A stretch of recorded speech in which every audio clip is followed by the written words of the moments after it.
Right, okay guys, here we go. This is the Riley Pathfinder that interior I should say, not the Riley Pathfinder itself. This is the Riley Pathfinder interior, leather interior, that we are restoring for Practical Classics magazine. And obviously we've got all the paints mixed up on this, and we've already done some of the areas. So we've obviously got our leather repair paint that we've got mixed up for this. This is still the same pot that we were using in all the other videos.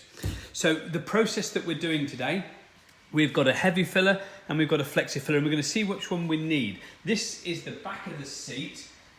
This is the upright part of the back seat, and this was where we did all the tear repair in here. We've given that a little bit of a light sand already. With a, we just use this paper here, the 220 paper on there, just to give that a light sand over, just to smooth out that area. And that's now obviously quite nice and flexible, so that's absolutely fantastic, as you can see. And we're just going to put some fillers in there where we need it, so that's absolutely brilliant. So this is the upright part of the back seat. This is all fully prepped. And this will now show you side by side with what it actually looks like compared to the base of the back seat, which is completely fully done. As you can see in this beautiful, beautiful, stunning maroon. It was this sort of like lighty grey blue colour before, and we've changed the colours to this maroon colour, which is what the original interior was, because the original interior in this vehicle was absolutely shot. It was beyond repair. This one wasn't far off the same, to be fair. It's taken some doing, but we've got there in the end. So today what we're going to be doing is we're going to be filling this area where the tear is, checking the rest of the seat over, and I'm going to be going back down the lines again, putting all the red leather repair paint into all these creases down here to obviously speed up the process of painting, is what we're going to be doing today. And then once we've got that done, we will then obviously coat it in the grey primer again, like we did last time, and then obviously put the paint over the top. We'll put another coat of the maroon paint down here over the top of the grey primer. So they're going to have the little bit of maroon going down, grey primer going down, then the maroon paint over the top, and that'll be the final job with this interior completed. So let's first of all have a look at the seat itself to see what filler we're going to. I'm going to pick up the heavy filler first of all. This one here. So we've got obviously our little spatula. So we're going to use the heavy filler first. I'm just going to see how that goes with this particular tear to see how it's going to take into that. So we've got to make sure we get that into the tear. You don't want to leave any big amounts of excesses on the outsides if you can. Try to get rid of all this excess that you see around here, because it can be quite problematic to sand it because of the nature of it being extremely flexible.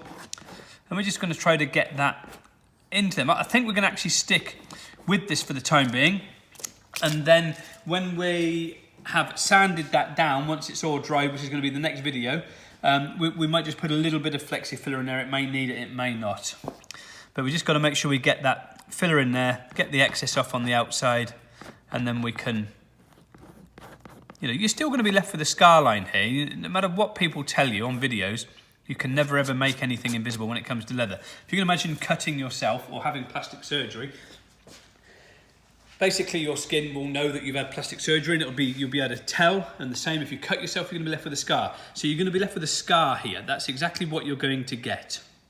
The fillers are extremely flexible. They do not crack, they do not fall out, they do not shrink.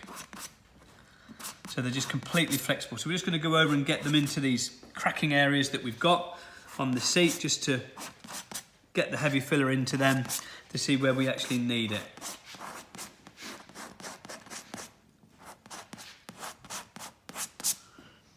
There's not a great deal of cracking on this upper part of the seat, to be fair. Obviously the back seat in this old Riley Pathfinder wasn't used that often. Don't know what they were thinking of. So I think that looks actually pretty good, to be fair. There's not really any more sort of cracking on there. Obviously the rear armrest is actually out, obviously, so that we can get in there and paint. So this is actually removable at the moment, so that we can actually get in to paint all inside it properly. So what we'll start doing now is we're going to start putting all the paint into the lines all the way around to get a bit of maroon dye into them, and then we're going to get the grey primer on there as well. And the purpose of this is just to get a bit of shadowing going into those areas. Doesn't matter what this looks like, it's just getting some of that maroon down into them. I'm just using a fine paintbrush. This is a Revel paintbrush that we're using, number 4. any sort of paintbrush. It doesn't have to be an expensive brush or anything like that.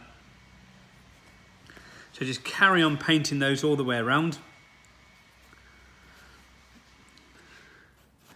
It's a bit of a tedious job, but you've got to do this, because obviously what you don't want, because we're changing the colour, we've got to make sure that we don't get any of this bluey grey shadowing through the maroon. So we've got to make sure that it's completely covered. And when the seat's obviously sat on, you're going to like open up areas.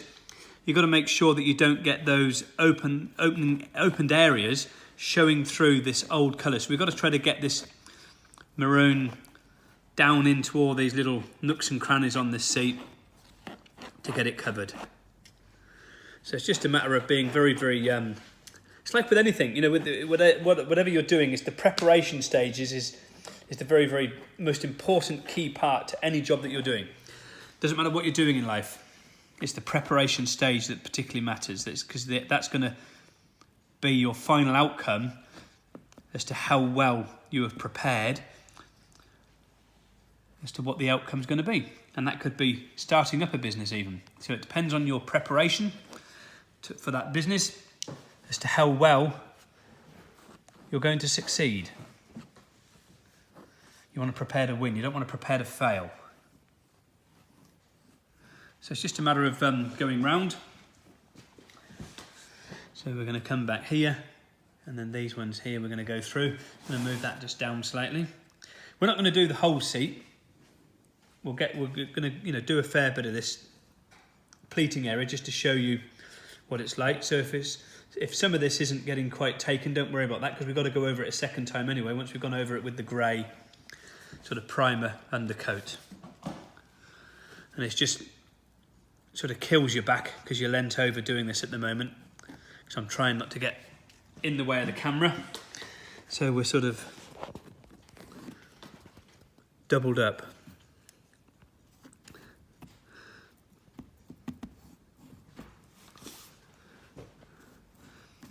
So we'll just do this outside beading, I think, all the way around, rather than doing the pleats down the seat. We'll do 1 or 2 pleats down the seat, and that will be about it. But it's a matter of simply keep going round. And now my camera crew are struggling to keep up with me because I'm coming right round here now. So they're now bending double and I'm straightening out. So the camera position might be changing slightly, or wobbling. It's people must think about actors and the amount of money they can earn and things, but the amount of positions they must have to get into to get the perfect shots, like models and actors and stuff like that.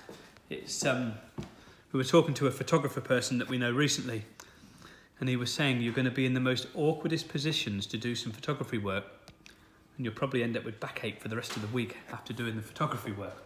So I'm just going to do 1 or 2 pleats now, just down here. To show you how that goes again. I mean, we've seen this on the previous video, but we will do it again on here for those that haven't looked at every video in this series. So we just got to make sure we get that right down into the leather. There's no need to thin the paints or anything like that. If you're going to be spraying by spray gun and they are a little bit too thick for what you want to do, you can thin them sort of 10% with the lacquers. There's no need to thin them with water because they are at the correct consistency for what you need to be spraying with or applying with, whether that's by sponge application or with a spray gun. They're actually designed to be at the correct consistency to apply by a spray gun or a stippling action with the sponge. We do not advise you to paint these on by paintbrush. I know you're going to say, well, that silly bugger's just doing that right now. All we're doing is getting into the grooves to shadow the colours. So you've got to, maybe move these and open them up to make sure you got in there as well. But we're not going to go painting, the whole seat like this all over it, to paint it, because you'll be there forever. Even with a bigger paintbrush, you're going to end up with lines and it's going to look awful. So always sponge or spray your leather to get the best and, penultimate result that you need. So we're just going to simply do that for the rest of the seat. I think that'll be all that we need to do today for this particular one, just so that you get the idea. And we'll carry on going over the rest of the seat to get them completed. So today we've used obviously the touch-up brush, we've used the heavy filler with the spatula, and obviously the leather repair paint. And that is the next stage on this Riley Pathfinder. And this is the back seat, this is the upper part of the back seat, and we are nearly at our completion. This is the final stage now. So once this is completed, that's it. It's back to Practical Classics. We are overwhelmed with the response that we've got from people, and we are in a huge indebtedness to Practical Classics for giving us the opportunity to restore these seats for them for this Riley Pathfinder. Please hop on over, subscribe to our YouTube channel, go and subscribe to Practical Classics, subscribe to the magazine. It all helps, and it all helps keep people in a job. It is really much appreciated. Thank you very much, guys. Our website is leatherrepaircompany.com.